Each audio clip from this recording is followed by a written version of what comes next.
अस्सलाम वालेकुम students.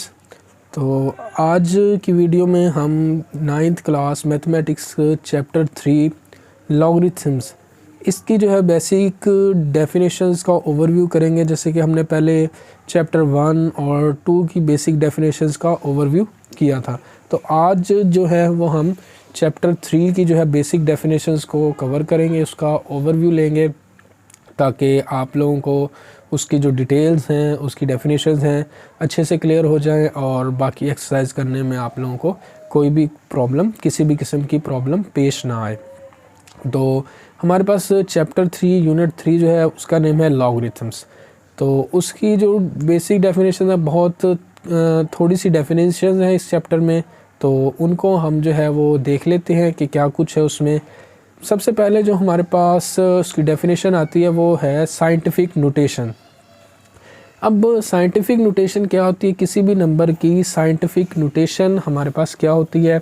A number written in the form of a multiply by 10 raised power n, यानी 10 raised power n की form में लिखने की जो हम होती है, किसी भी नंबर को हम 10 रेज़्ड पावर में हम अगर लिखें, वो हमारे पास जो है वो साइंटिफिक नोटेशन कहलाती है 10 रेज़्ड पावर n। अब a multiply by 10 raised power n में जो है हमारे पास a जो होगा वो ग्रेटर इक्वल्स टू 1 और लेस देन 10, यानी कि जो हमारे पास जो a की वैल्यू जो होगी वो 1 के इक्वल या 1 से बड़ी भी हो सकती है, लेकिन 10 से छोटी होगी, यानी कि 10 से छोटी वैल्यूज़ होंगी और हमारे पास ग्रेटर और इक्वल्स टू 1 होंगी। और n हमारे पास क्या होगा? n हमारे पास कोई भी इंटीजर होगा, ठीक है, वो पॉजिटिव हो सकता है, नेगेटिव इंटीजर हो सकता है। तो n हमारे पास कोई भी इंटीजर होगा। तो इस फॉर्म में अगर हम लिखें किसी भी नंबर को, a multiply by 10 raised power n की फॉर्म में हम लिखें, इस फॉर्म को जो हम बोलते हैं वो बोलते हैं साइंटिफिक नोटेशन। किसी भी नंबर को हम ऐसे लिखेंगे multiply by 10 raised power n, जैसे फॉर एग्जांपल हम लिख लेते हैं कि अपना 2 मल्टीप्लाई बाय 10 रेज़्ड पावर 3, ठीक है। ये जो फॉर्म है 10 रेज़्ड पावर वाली फॉर्म जो है, इसको हम बोलते हैं साइंटिफिक नोटेशन। अब हम आगे चलते हैं अपना logarithm of a real number, यानी रियल नंबर का जो हम लॉगरिथम है वो कैसे लेंगे, हम उसको डिस्कस करते हैं कि लॉगरिथम ऑफ रियल नंबर होता क्या है। अब हमारे पास अगर हम लें if a raised power x is equal to y, हमारे पास कुछ इस फॉर्म का जो है वो नंबर मौजूद है, a raised power x is equal to y। अब यहाँ पे हमारे पास जो है x जो है वो जो हमारे पास is called the logarithm of y। x जो है वो y का लॉगरिथम कहलाएगा, ठीक है, टू द बेस a। यहाँ पे जो a जो है वो हमारे पास बेस होगा और इसको हम रिटर्न कैसे करेंगे, इसको कैसे लिखते हैं? Log y base a is equal to x, ठीक है। यहाँ पे हमारे पास जो है x जो है वो लॉगरिथम ऑफ y कहलाएगा और a जो है वो बेस कहलाएगी। तो हम इसको लिखेंगे कैसे? Logarithm of y base a is equal to x where a greater than 0। a जो है हमारे पास यानी कि जो बेस होगी वो 0 नहीं होनी चाहिए, 0 से बड़ी होनी चाहिए। 1 2 3 कोई भी हमारे पास बेस हो सकती है, बट ग्रेटर देन 1 होगी बेस और नॉट इक्वल्स टू 1, ठीक है। ना तो हमारे पास बेस 1 हो और ना ही 0 हो, 0 से बड़ी होनी चाहिए और 1 नहीं होनी चाहिए। इसके अलावा कोई भी हमारे पास बेस हो सकती है और y जो है वो भी 0 नहीं होना चाहिए, ग्रेटर देन 0 होगा हमारे पास, ठीक है। अब नेक्स्ट हमारे पास जो है लॉगरिथम की कुछ कैरेक्टरिस्टिक्स हैं। अब हमारे पास इसकी कुछ प्रॉपर्टीज़ आ जाती हैं, लॉगरिथम की काफ़ी प्रॉपर्टीज़ हैं, तो जो चंद एक जो है वो मैं यहाँ पे डिस्कस कर लेता हूँ। Characteristics of logarithm of the number, an integral part which is positive for a number greater than 1 and negative for a number less than 1 is called the characteristic of the logarithm of the number।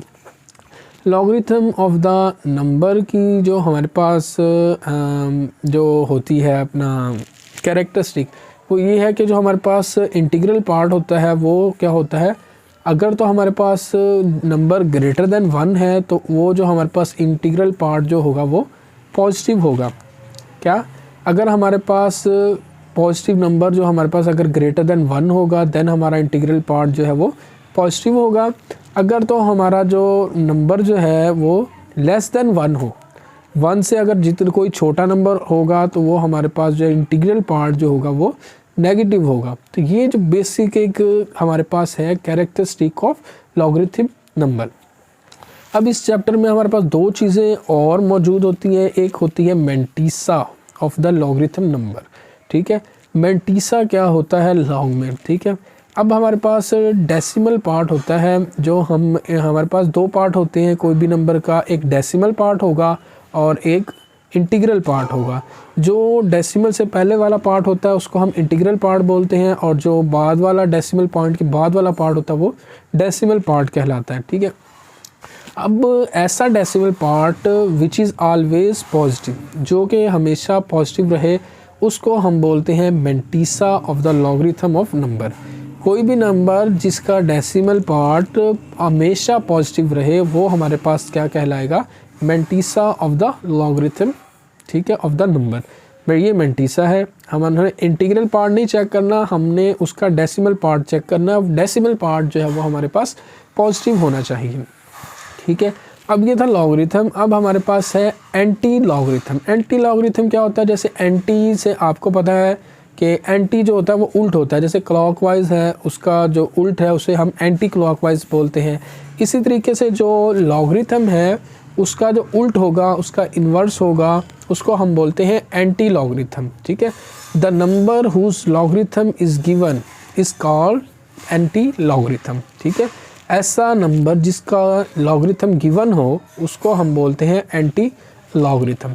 तो ये chapter 3 की कुछ basics definition थी, कुछ ज़्यादा इसमें definition नहीं है। यही बेसिक लॉगरिथम, साइंटिफिक नोटेशन और मैंटीसा, एंटी लॉगरिथम, यही 2-3 चीज़ें यूज़ होती हैं। या कैरेक्टरिस्टिक ऑफ लॉगरिथम यूज़ होती है कि हमारे पास इंटीग्रल पार्ट पॉजिटिव कब होगा, इंटीग्रल पार्ट नेगेटिव कब होगा। अगर तो हमारे पास पॉजिटिव नंबर होगा जो ग्रेटर देन 1 होगा तो इंटीग्रल पार्ट पॉजिटिव होगा, अगर लेस देन 1 होगा तो हमारे पास जो है वो जो logarithm positive number integral part जो होगा वो हमारे पास नेगेटिव होगा।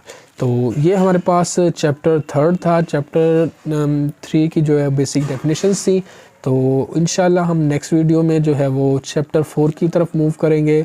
उसकी जो है बेसिक डेफिनेशंस जो भी हैं चीज़ें उसको ब्रीफली जो है वो ओवरव्यू करेंगे। तो इंशाल्लाह तब तक के लिए अल्लाह हाफिज़।